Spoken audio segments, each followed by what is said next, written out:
चलिए एक और प्रश्न है, बड़ा ही मजेदार प्रश्न है। प्रश्न है कि दो धाविकाएं सोनी और मोनी है जो एक ही दिशा में 18 और 24 किलोमीटर पर घंटे की चाल से 200 मीटर लंबाई की एक वृत्ता का ट्रैक पर दौड़ना शुरू करती है, तो आरंभ से कितना समय बाद फिर से शुरुआती बिंदु पर मिलेगी। यानी कोई मान लें कि वृत्ता का कोई पथ है, इसकी पूरी जो लंबाई है वो है 200 मीटर। ठीक है, पूरी दूरी लंबाई है इसका पूरा 200 मीटर है। अब क्या है कि दो है जो मान लें कि एक बिंदु से दौड़ना शुरू करती है यहाँ से, और पुनः दौड़ने के बाद दोनों फिर आके यहीं मिलती है। ठीक है, ऐसे दौड़ना शुरू करती है फिर आके यहाँ पे और यहीं फिर दोबारा मिलेगी। तो पूछा है कि दोबारा कब मिलेगी।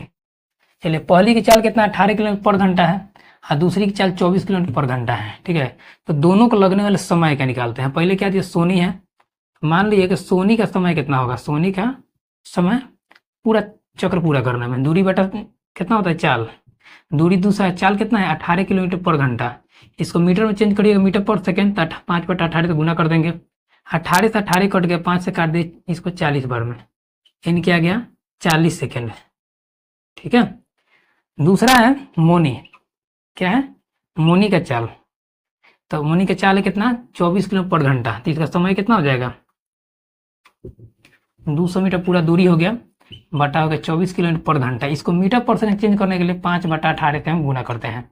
ठीक है, अब 6 से काटेंगे, 6 3 18 और 6 जगह 24, 5 5 का 20 और 4 से काट देंगे 5, 4 से 4 दहा का 40। ठीक है, यानी कि ये 10 हो गया और 3 जगह गुना हो जाएगा, यानी कि 60 सेकेंड ही हो गया।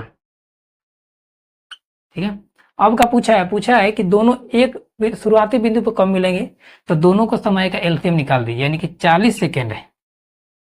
ठीक है, एंड 60 सेकेंड दोनों का एलसीएम। 40 और 60 का एलसीएम कितना हो जाएगा 120 हो जाएगा, तो 120 सेकेंड हो जाएगा आपका आंसर। ठीक है, जब भी पूछे कि उनका शुरुआती बिंदु पर कब मिलेंगी, तो दोनों का समय जो लग रहा है दोनों समय का एलसीएम निकाल दीजिए, 120 सेकेंड इसका आंसर हो जाएगा। ठीक है, अगर समझ में नहीं तो एक बार और देखिए, अच्छे समझ में आएगा।